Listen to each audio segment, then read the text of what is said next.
In a faraway slice of the megaverse, the inhabitants of Flova are preparing for a mission to a mysterious, primitive planet. What they find there will change the course of their history forever. And maybe yours, too. Put on some headphones and harness the power of your imagination with the illustrated podcast, Flovatar, a Dust Odyssey.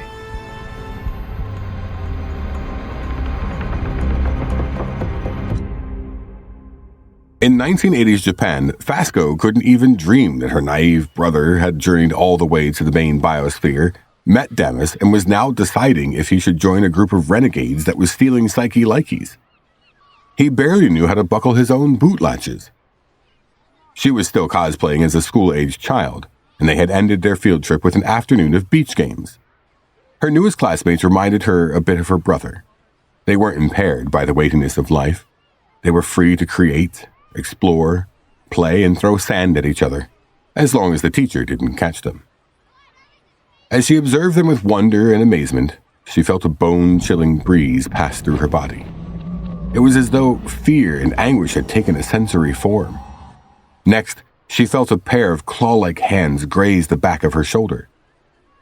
When she whipped her head around to see who was bothering her, none of the other kids were anywhere near her. They were all playing in the water or burying each other under piles of gritty sand. Strange. The cold ran through her again, and she couldn't attribute it to any sort of icy breeze. A feeling, not quite a word, but a sensation came to her mind before it retreated back into her subconscious. Help. She struggled to discern what was wrong with her. She was properly fed and hydrated. The teacher on the trip saw to that. Maybe, she thought, it was withdrawal from her AT device. She could really use it now to figure out how to navigate out of Japan to meet back up with the rest of the Earth mission crew. Instinctively reaching into the pocket of her black trench coat, her hand scraped the intact wires of the device. It would be so easy to put it back in. Hayo! No girl! Get in the water! One of the boys yelled in her direction. When she ignored him, he marched out of the sea and kicked a cloud of granular minerals in her direction. She coughed and whipped her coat off to block the attack. It was sticky and humid in the air, which she hadn't noticed until she removed her outer layer. Her boots came off next, and she felt the sand between her toes. She watched the children play in the waves, coming in and out at different paces, but never stopping. Feeling the urge to join, she stood. Could this be safe? Fasco had never been to a place like this, where the water could wash her away at any moment. It was exhilarating and frightening when she took her first step into the Pacific Ocean. She felt the chilly salt water between her toes, but her feet stayed firm, grounding her to the shore. A few more steps, and she was up to her waist. She was all right. Fasco knew there were creatures in the water. She saw a few fish graze past her thighs and tried not to shiver as something slimy slithered around her ankles. Nothing seemed to stop to hurt her, though. They were just going about their business. What's that in the ocean? Someone screamed. Shark!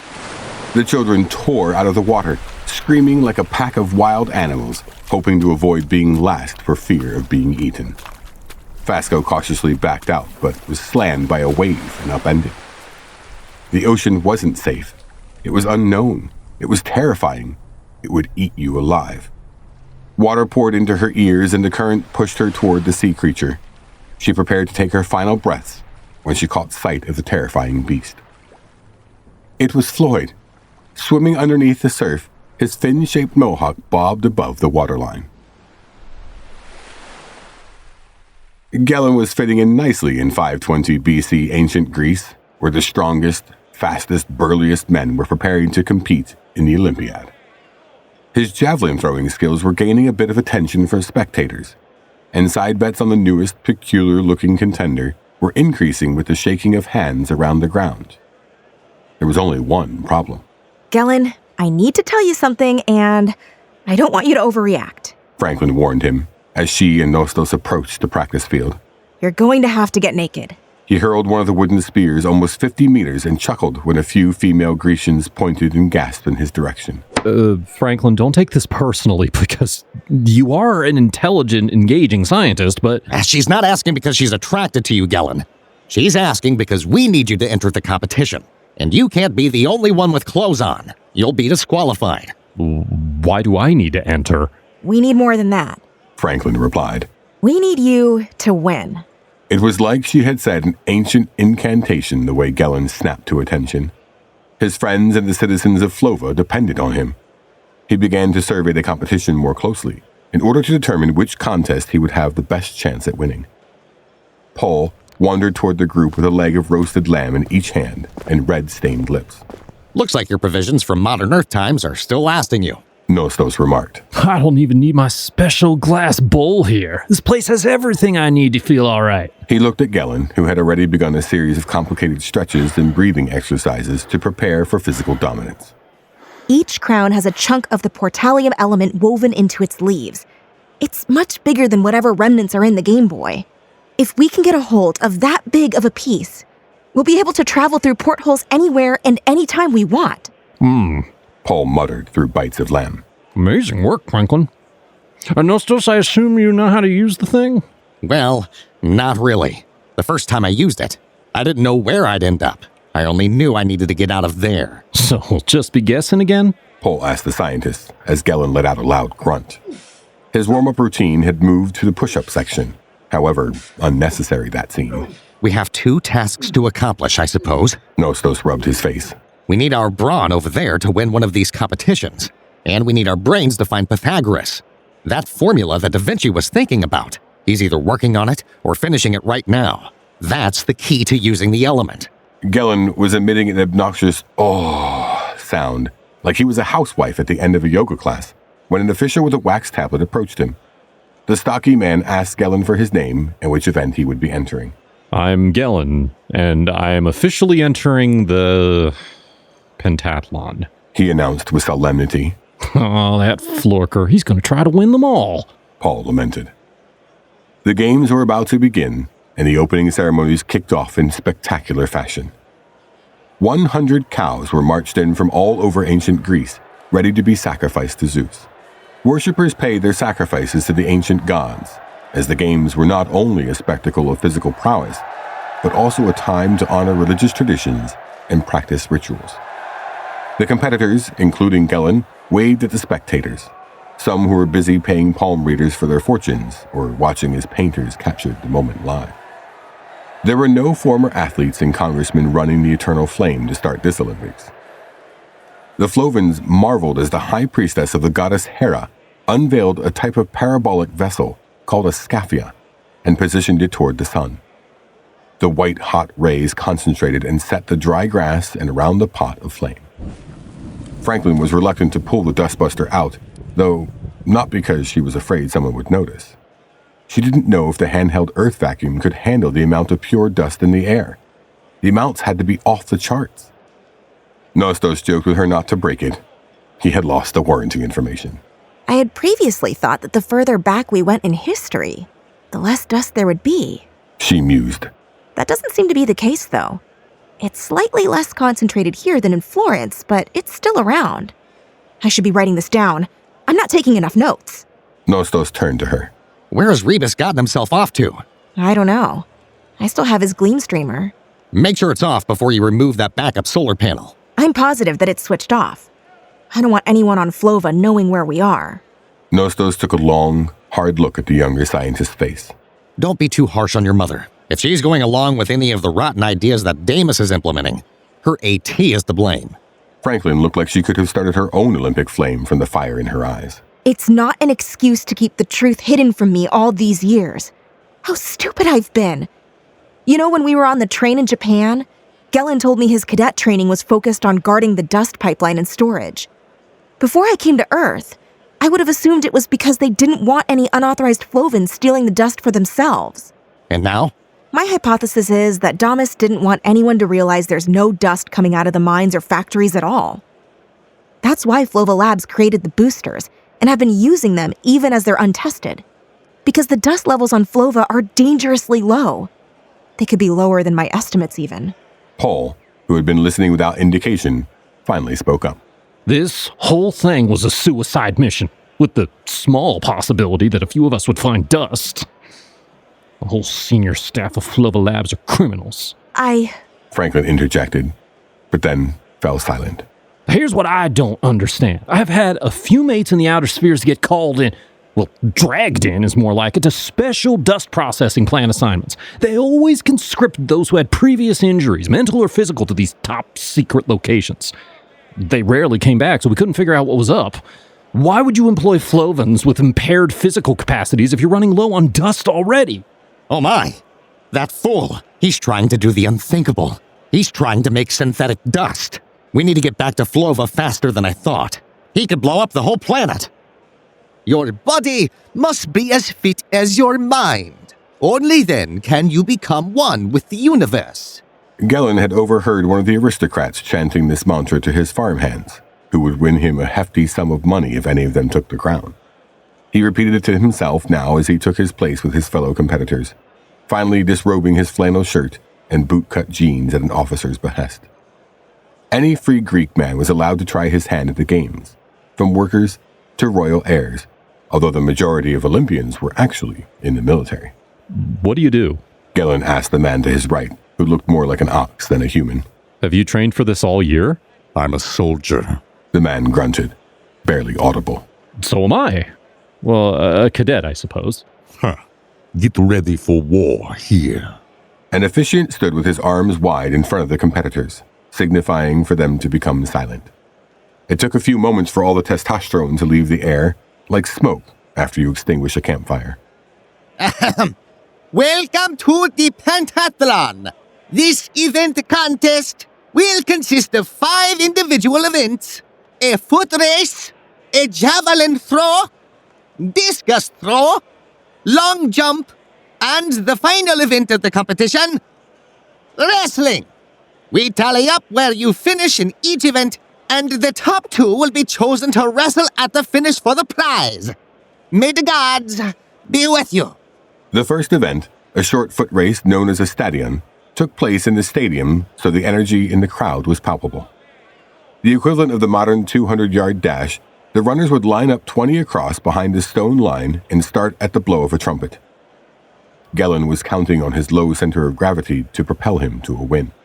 On my mark, The official cried. Here he goes. Franklin grabbed Paul's arm tensely. A human, more aptly described as a child, inhaled with all his might and blew into the conical metal instrument.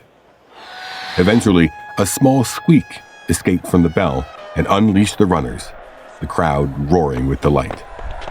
Gellan, though he was a foot shorter than the average human, quickly separated from the pack in the first 100 yards. Paul cheered for his childhood friend. It was like they were young Flovans once more. Unfortunately for Gellan, his lead was overtaken by a lanky, tall human in the final stretch. The finish line was only 10 yards away, and they were neck to neck. Or neck to torso, if he was to be honest. Never backing down from a challenge, Gellan leaned his head forward as they finished, pushing his feathery hair over the line and inching out the other competitor by a literal hair. Franklin, Paul, and Nostos let out cries of happiness. 1 down, 4 to go. Don't forget, Nostos said to Franklin. Pythagoras and the golden ratio. But what should I do? Paul asked. Can you find Rebus, please? I don't want a repeat of last time. The next few events went as planned for Gellan. The javelin and discus throws were cakewalks, as his recently acquired super strength put him at a huge advantage against the humans who had not yet discovered the benefits of the bench press, or performance-enhancing drugs. The other Flovans consistently intertwined with the spectators who were similar to attendees of a modern-day NASCAR race. If any of them were there to actually watch the events, they were doing a terrible job. There were wine-chugging contests, poetry readings, and lineups of women who seemed eager to go to quieter areas and socialize with wealthy men. I better follow them, Paul said, trailing after one with golden hair. Franklin scoffed. I bet that's where Rebus made his way off to, he cried, in verbal self-defense. Franklin prepared to fire off a spicy retort, but was distracted when she heard someone in the crowd shout, there he goes! There's Pythagoras! The famous polymath and inventor of the only mathematical formula that most teenagers will memorize, was currently more known for his philosophical musings than his numeric calculations. This made him famous at the Olympics in particular, as many would come to have a religious experience and learn more about the divine. He sported a tightly groomed beard and didn't look particularly interested in talking to most of the crowd. His only consorts seemed to be an unbelievable chiseled competitor who had taken second after Gellan in both throwing contests, and a woman who paced 3 steps behind them, but never let them out of her sight. Nostos. Franklin tugged at his sleeve. That's him.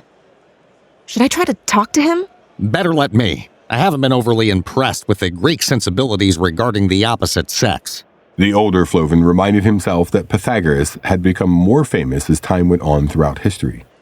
Meeting him now was like meeting the Beatles before they were on the Ed Sullivan Show. There was no reason to be intimidated. Franklin trailed behind him, and she let her mind wander to what it would be like when she arrived back on Flova.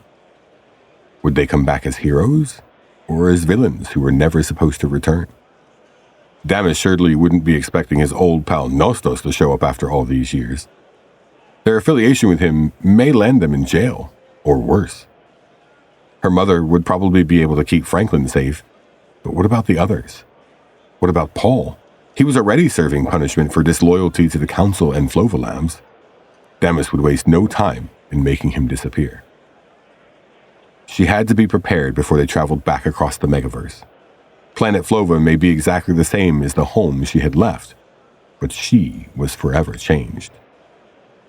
While she was daydreaming, she didn't notice that Nostos was being bodied by Pythagoras' strapping friend. It seemed that whatever joke he had told to break the ice with the famed theorist had offended him instead. She would later learn it was some variation of, "I'd like to start a conversation with you, but I don't know the right angle." The woman, presumably Pythagoras' wife, commanded the wrestler, whom she called Milo, to unhand Nostos, and he begrudgingly obliged. The 2 men continued on through the crowd as Pythagoras steered Milo toward the sandpit, where the long jump event would be held later that day. But his spouse paused and addressed the Flovan. My apologies, She said to Nostos, with a keen eye toward Franklin. It does not seem to be in the mood for jests today. Everyone is clawing to speak with him. He's becoming more popular by the day here. I don't mean to offend, ma'am. Please, call me Tino. Her coarse mahogany hair was tied in an elaborate braid that expertly framed her face. We wanted to talk to him about the golden ratio. Franklin blurted out, catching her breath when the woman raised an eyebrow. She tersely studied Franklin's face. Well, I'm afraid he won't be able to tell you much about that. Franklin's shoulders sank. Because he's not working on that theory. I am. Paul waded through the muddy fighting pits while keeping an eye out for Rebus. Where had that little weasel gone off to? He stopped as a crowd watched 2 men bare-knuckle boxing, as he assumed they must have had a tussle over a woman or leg of lamb. He sniffed the air and caught the faintest smell of dust, masked with the smell of sweat. Logically, this was the best place in all of Olympia to find some provisions for the sacred sculpture in his pocket. I should teach the Greeks to worship that, he thought. Before he could ask the dirtiest-looking fellow for some of nature's medicine, an officiant broke up the fight and raised one man's hand. He realized that this was actually another part of the competition. When the subsequent challenger took his position opposite the winner, Paul shook his head like a shaggy dog to make sure what he was seeing was reality. Rebus cracked his Flovan knuckles and readied his fist toward the opponent who looked puzzled at the other's mitt-like paws. The officiant asked Rebus if he was sure he wanted to go on with this. There were no weight classes in ancient fighting sports, and the Greek fighter had at least 75 pounds on the bald, gray alien. He nodded his head in approval, and the fight began. To Paul's further surprise, Rebus was a capable technical boxer. He danced around the area like a butterfly, and let the oafish brute tire himself out by swinging, but never connecting. The few punches that did land grazed Rebus at weird angles. Every time the other boxer took a swing, Rebus would step to the side, at one point even going between the man's legs. When the hefty man was gasping for air, the shifty Flovan went on the attack. The little guy had quite the effective left hook, punching and jabbing from his low position. One final blow dislodged the man's bottom teeth from his mouth, and he held up his hands to forfeit the match to Rebus. Paul couldn't help but cheer along with the rest of the crowd. What kind of life had the Gleam Streamer lived before he was assigned to the group? Maybe they had foolishly underestimated Rebus. He could have been helpful all this time if they hadn't overlooked him as a lowly technician, constantly getting all up their business to get some embarrassing footage. Well, Paul thought, I suppose it was annoying. I don't feel too bad about ignoring him. What do you mean you're the one exploring the golden ratio? Nostos looked mystified at the woman from Crete. I thought Pythagoras would be. Diana rolled her eyes, a tradition among women that seemed to be ingrained in their DNA. Why? Because you can't find it anywhere in your ovular skull to believe it could possibly be my concept? No, I'm positive you're perfectly capable. He's just a famous mathematician, philosopher. She turned to Franklin. Who are you people? How do you know about this? You'll have to excuse my friend here. We're from the faraway city of Flovatar, and politeness is not a custom taught to our male counterparts. We're simply intent on learning the truth of your philosophy. It sounds fascinating from what I've heard. Her face softened at Franklin's words. Tomorrow is the final day of the pentathlon events. Milo, Pythagoras' favorite athlete, will likely be wrestling in the championship. Meet me here.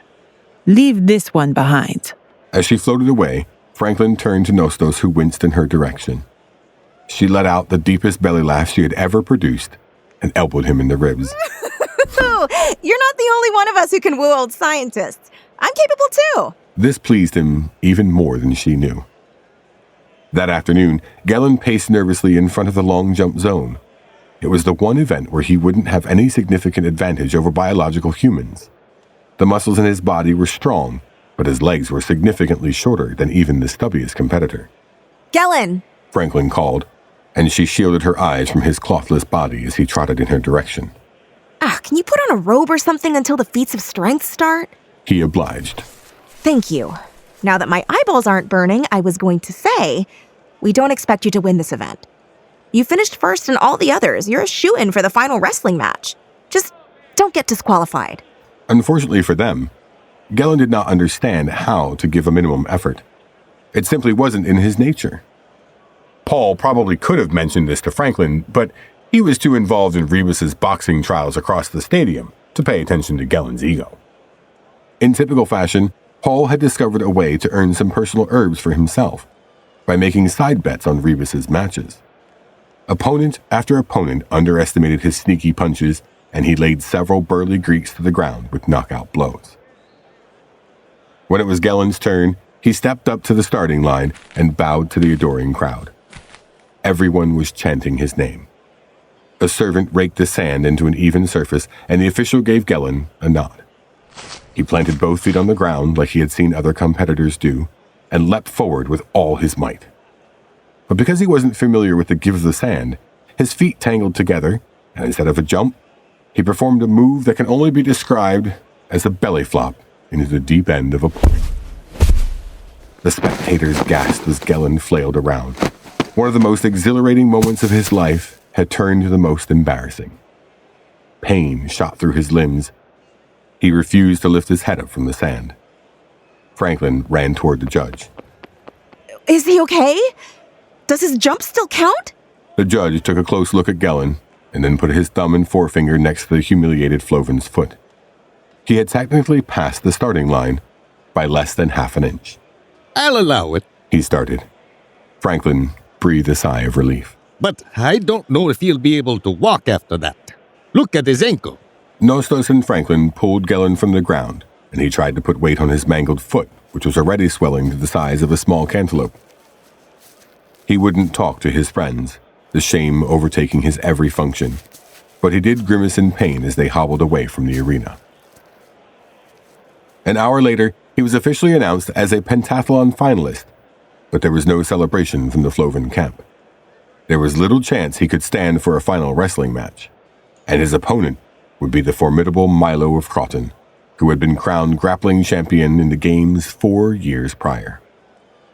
Still, Gellan refused to concede the victory without trying. Franklin, her nerves nearly shot, told him he was the bravest Flovan she had ever met.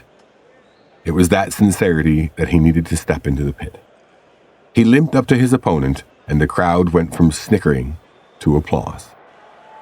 And then cheers so deafening, Franklin could barely hear herself think in the crowd. She spotted Theano, who stood next to Pythagoras. Impossible is nothing, he kept repeating to himself. He had seen this quote on a box of shoes at the sports store in the mall, thousands of years into the future and continents away. Milo asked him if he had come up with the phrase himself. Gellan told him it was actually a tribute to Nike, which confused the Greek wrestler even more. Nike was the Greek goddess of victory and the deity that Milo worshipped before every sporting event. The official explained the rules. The goal was to pin the competitor before he could pin you. He demonstrated this by putting an unwilling entrant into a chokehold and slamming him to the ground. Ouch. No gouging of the eyeballs or biting of anything was allowed. And with that, it was time. The contestants put their arms on each other's shoulders and the grappling began. Gellan held up for more than 5 minutes, shifting most of his weight on his good leg and attacking Milo's torso with all his might. Their strengths were equally matched, and Gellan excelled when he could break free of the man's oversized hands. This strategy was short-lived, however, when his powerhouse foe grew tired of Gellan's antics and took a cheap shot at his bad leg. That's a dirty move. What's he gonna do next? Slam his head with a folding chair? Jackknife him into the ground? Milo did exactly that. He exerted all his weight onto Gellan's body and blasted him into the ground. Milo had won the laurel crown, and the Portallium was out of their grasp. Nostos and Franklin approached Gellan gingerly as Milo was carried off on men's shoulders, wearing the crown of the ultimate champion. The fickle crowd left them all alone, and none of them wanted to speak first. Gal, you okay? I failed us. I had one job to be a champion, and I failed. Some hero I am. It's all right, kid. Nostos sat down next to him. You've done more for your friends in the last few days than most Flovans will do in a lifetime. That makes you a champion in my book. Well, I don't feel like one. Do you see a crown on my head? Just then, Paul ran up toward them from across the grounds. He was pumping his fist, hooting and hollering like his horse had won the Kentucky Derby. Oh, no. He is going to get a thrill out of this. Franklin met Paul before he could get any closer and put her hand on his mouth to stop him from shouting.